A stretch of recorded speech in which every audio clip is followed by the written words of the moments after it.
They were forced to sell low.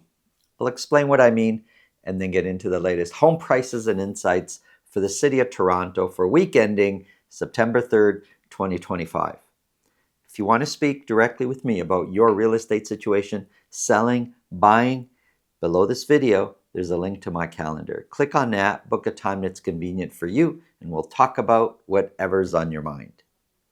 We work with buyers and sellers, and it gives us a unique perspective to see the transactions from both sides. Well, recently, working with a buyer, we saw many properties. There's one that they really liked. That's the one they wanted to put an offer in. Before that, we do our analysis and we kind of figure out a price that makes sense. And I present it to our buyer client, and we came up with a number that made sense. We're on the same page with, but our offer, we put it in less than kind of what would make sense with the area. And when we submitted our offer to the seller side, their attitude was, no, it's too low. And there was a big gap between what the property was listed at and the price we were coming in at. Now, our price, we knew, was a bit low, but there was some logic to it. And although it was low, it was still what the seller was listed at made no sense to us. And we've got all the data in front of it. We have the most recent sale, but we couldn't get the sellers to engage in counteroffer. We just couldn't get them to even remotely consider where our price was at. And in conversations with the listing agent, many conversations over the next little while with the listing agent, he would say, forget that last property that sold in the neighborhood. They were forced to sell.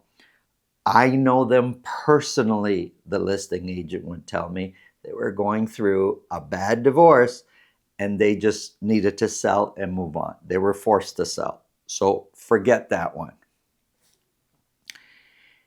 How am I supposed to explain to my client, the buyer, hey, just ignore that last sale that looks a bit abnormal below everything else, and just ignore it, and let's pay more for the property than what we feel makes sense. Do you get the obstacle here? And I've been on both sides of this. I've been many times on the side where I'm representing the buyer, just like the situation I'm telling you now, and the other side says, oh yeah, don't worry about that last sale, just ignore it because this was the situation and it's, not realistic to compare to that. Well, I've been on the other side of this also, where I'm representing the seller. Many times on listing presentations when I'm speaking to the seller about selling their property, and I'm reviewing the data with them. We're at the kitchen table looking at everything, and they say, oh yeah, that property there that sold, just don't pay too much attention to that sale. They were forced to sell. The husband lost, his business went bankrupt, so they were forced to sell. Or this person had a gambling addiction and they couldn't pay their bills. They were forced to sell. Or the divorce comes up from time to time. And the seller who lives in the neighborhood, that personally knows a lot of these people, will tell me those kinds of stories. Now, because I also work with buyers, my conversation with the seller is, okay, I get it. I see where you're coming from, but here's the obstacle we need to overcome. The buyers don't know that. And the agents representing the buyers, they're zeroing in on that sale, especially if it's the most recent sale and it's a comparable property. Absolutely, they're looking at that low sale and that's the number they're focused on. So now with the seller, as a listing agent, I need to come up with strategies to combat that most recent abnormal sales. There are tons of neighborhoods right now in these situations across the GTA. it's not just the most recent sale.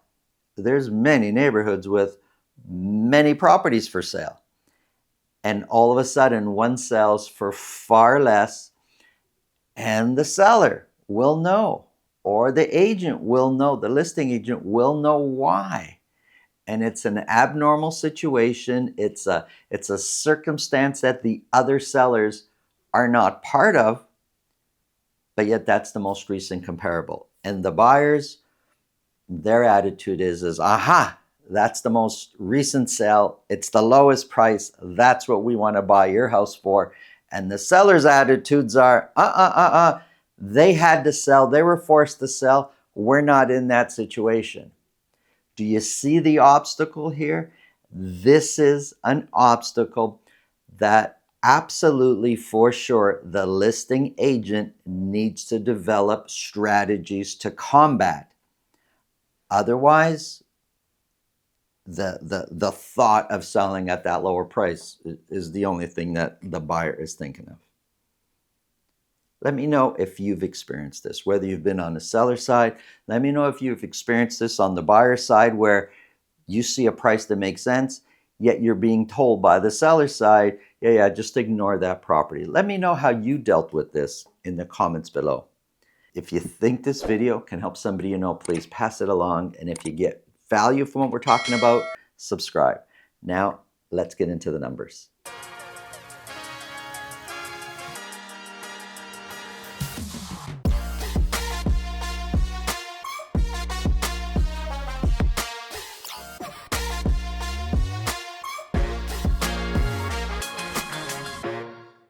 Here we go, folks. The city of Toronto, the main focus of this video is the freehold market, mostly the detached market. And here's a quick summary. Detached prices, semis and towns. There's 3 months on the board here. I also have the condo average sold prices here. Now, in tomorrow's show is all about condos. It's only here for reference, and it's mostly to show that the difference in average sold price between condo and the detached market is $744,000. The average condo price is $715,000. So the difference is more than double what the average condo is actually selling for. But let's get started with detached only for the city of Toronto for week ending September 3rd. 88 detached properties sold, 16 of those sold at $2 million or more. Let's just look at the sales before we get into the average sold price. I do want to note, week ending September 3rd, the Labor Day long weekend was in the middle of that, and I'm laughing because each time I bring this up, look, it's a long weekend.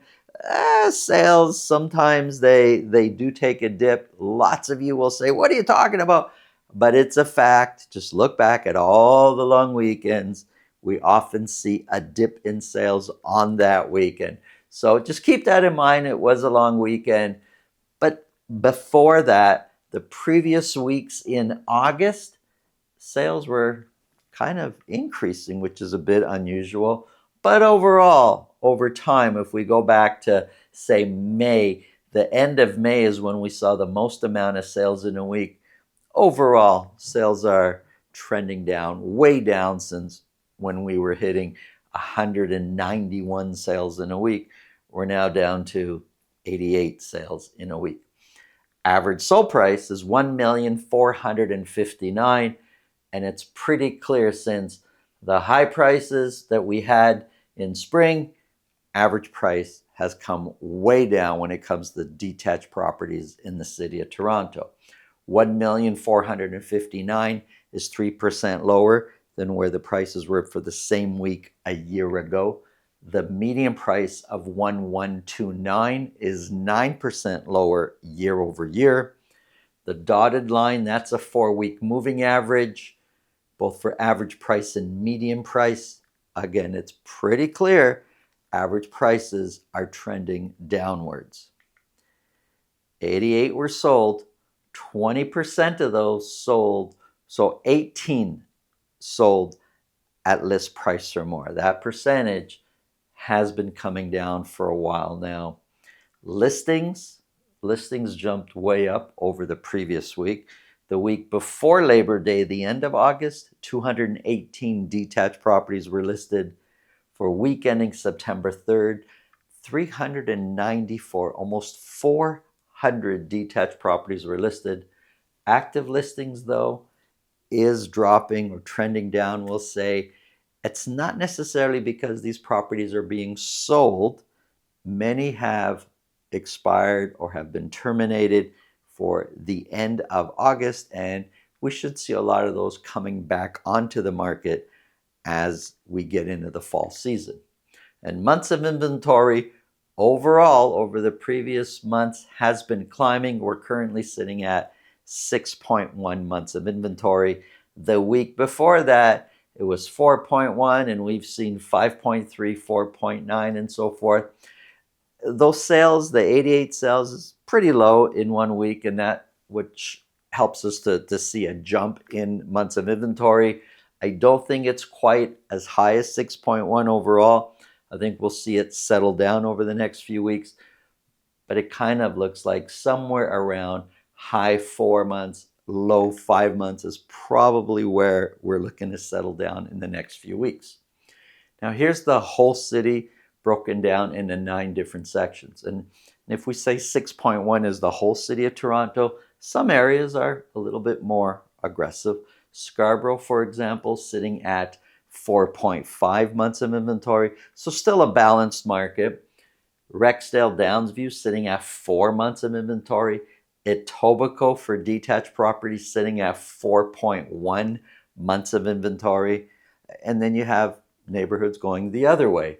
Uptown, 7.3 months of inventory. High Park, it was a slow week of sales. Only 2 properties were sold, 8.9 months of inventory, but it's based on that specific sales.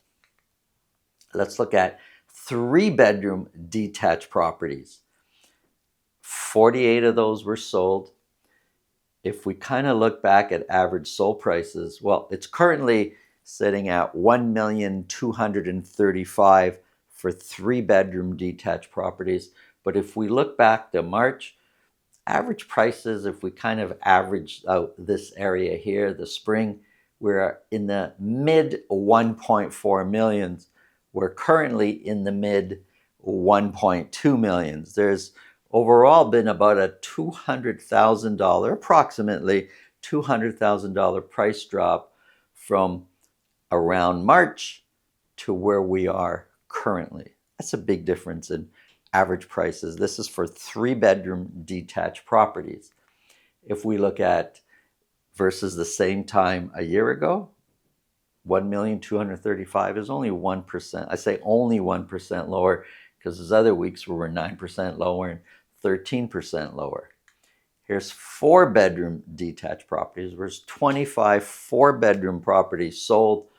Overall, average price, it's pretty clear, has been trending down compared to the same week a year ago. Oh, I forgot to tell you what the average sold price was. It's currently $1,699,000. It is, I'm just going to go back to the slide, far lower than the $2 million where it was a week before that. Long weekend, things happen. I'm not going to get into that so much. But $1,699,000 is 19% lower than the same week a year ago. And when we compare the two, big difference in activity and intensity as far as buying goes. The 3 bedrooms sitting at a 4.2 months of inventory. But sorry, the 3 bedrooms, 4.2 months of inventory, pretty much a balanced market. Whereas the 4 bedrooms, you're looking at an 8.2 months of inventory, pretty much a buyer's market. It's a very different market, 3-bedroom versus 4-bedroom. Here's semi-detached properties. 23 were sold. 1 of those sold at $1.5 million or more. Sales trending down. Average prices also been trending down for a while now. Current is sitting at $1,109,000 for the average semi-detached property sold. 1109 is actually 8% higher than the same week a year ago. The median price of $1,033,000 is also 8% higher year over year. Months of inventory sitting at 4.6. Overall, months of inventory has been climbing for semi-detached properties. Townhouses, these are freehold townhouses, not condo townhouses. For week ending September 3rd, 13 sold. 3 of those sold at $2 million or more. Sales overall trending down. Average sold price for a while now. You can just see the chart. We were here, now we're way down here. Average sold price is currently $1,042,000. $1,042,000 is 20% lower than the same week a year ago. The median price of $861,000 is 29% lower than the same week a year ago. Crazy percentage differences, I know. Months of inventory sitting at 3.9 months of inventory for freehold townhouses. And here's a quick summary of months of inventory. The big one up here is the 4-bedroom detached properties. Those are the most expensive property types we have on the market. And therefore, it's also fewer buyers are buying at that price point. So months of inventory is way up there. 3 bedrooms, pretty much a balanced market. Now, overall detached, well, that's 3 bedrooms, 4 bedrooms, 5 bedrooms, 2 bedrooms. So it kind of averages out to 6.1 months of inventory. But depending on the market you're in, whether you're selling or buying, it could be a very different months of inventory. There could be different intensity as far as buying goes, depending on what you're after. Semis, towns. So pretty much overall, you're going to experience a balanced market. It may be a buyer's market also, depending on the property you're after. Thanks for watching. Have an awesome day.